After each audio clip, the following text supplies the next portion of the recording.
Do ferrets and other mustelids pose a zoonotic risk for COVID-19?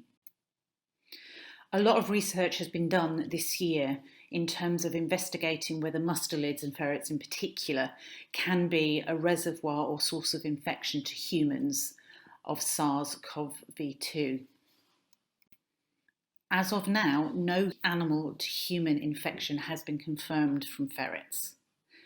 And ferrets are at fairly low risk of natural infection from currently circulating SARS-CoV-2. Like cats, ferrets are permissive to infection. They're able to become infected.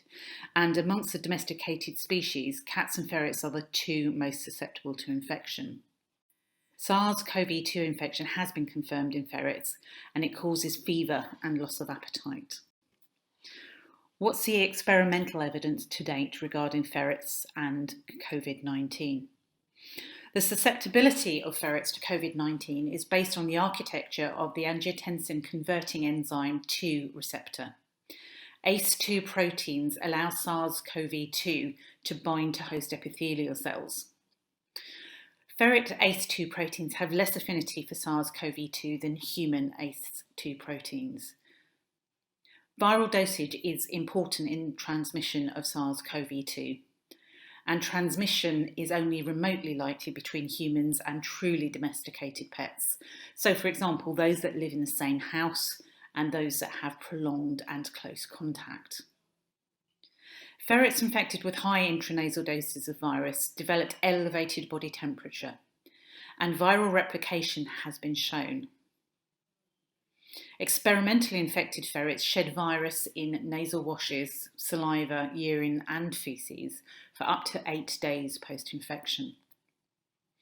Experimentally infected ferrets can efficiently transmit SARS-CoV-2 to naive ferrets by direct contact, and also via aerosol transmission to naive ferrets being housed in adjacent accommodation.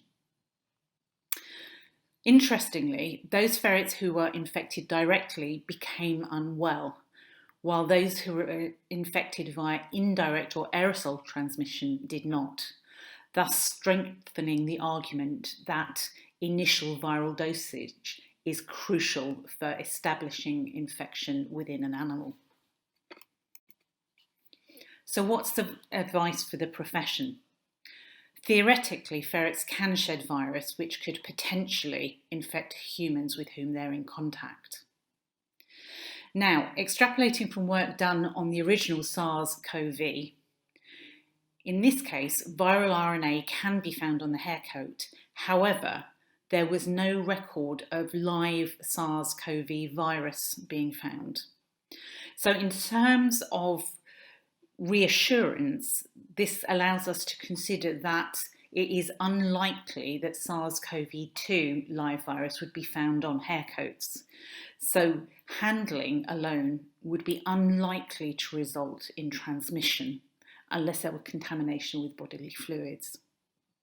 Advice to veterinary staff would be to use appropriate PPE and biosecurity measures when treating ferrets.